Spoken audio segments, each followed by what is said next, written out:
Welcome. My name is Avante Neal, and I am a student at Fairmont State University. In this presentation, I will discuss victimology. Victimology is an important field that seeks to understand the impact of crime on individuals and society. After taking class about criminology and victimology, I became extremely passionate about this topic.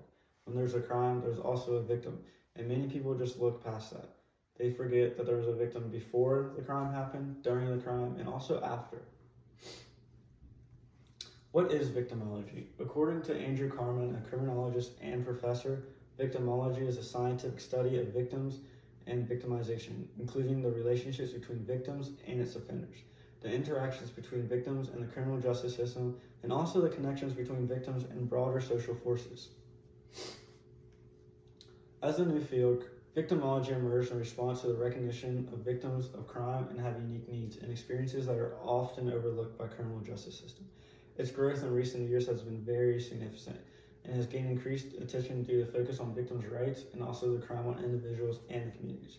Throughout this presentation, I will provide an overview of the history of victimology, the theories and the concepts, and what the field is all about. There's also various methods used to study victims of crime. I'll also examine the role of victimology in the criminal justice system and the impact it has on the practice. So join me as we explore the topic of victimology together.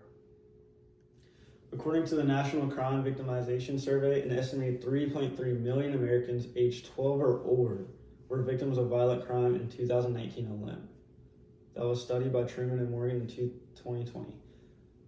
My theory is victimology is a growing field that has become increasingly important in recent years as researchers and practitioners seek to better understand the impact of crime on individuals and society. The history has always been there when it comes to victimology. It has always been around because crime has always been around. But really the study had a rise during World War II.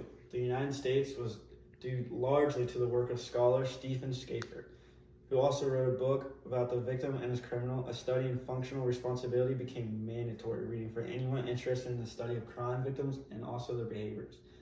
It also evolved in the 1960s. You may ask why, and I'll tell you. There are civil rights, a war going on, cultural movements, and all that equals crime.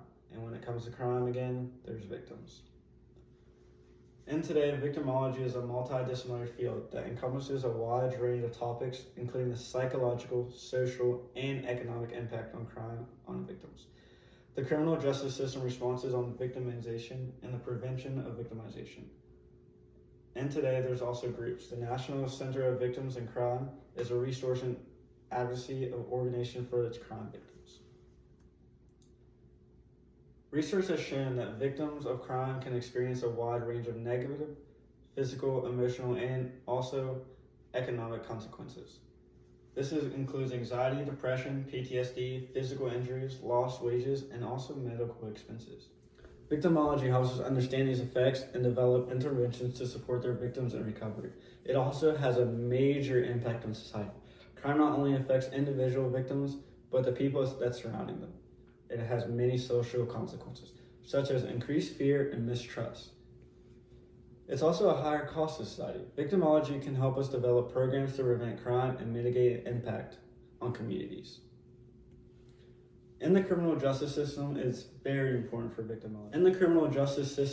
It's very important for victimology to be a part of it. According to the Bureau of Justice Statistics, there were an estimated 19.4 million victims of crime in the U.S., and that's in 2020 alone.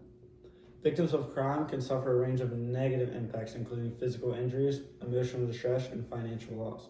In some cases, victimization can lead to also long-term health problems and reduce quality of life.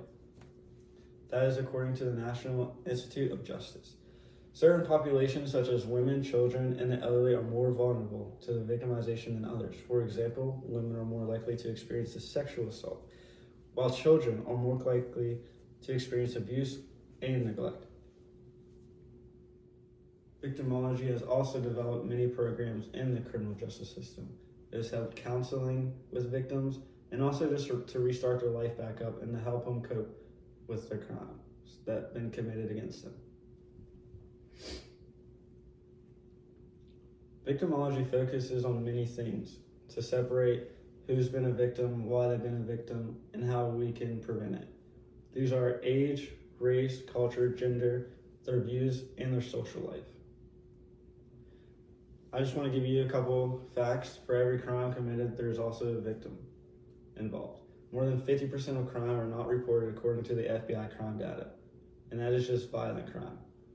You might ask why, and that is because many of crime. Just to give you guys a couple facts, more than 50% of crime is not reported according to the FBI crime data, and that is violent crime. Many ask why, and that is because they are also scared to become a victim again. Another fact is women most likely know their offender. 59% of people's offenders are their acquaintances, 34% are family, and only 7% is strangers when it comes to women being a victim. Thank you for your time. That is my presentation about victimology.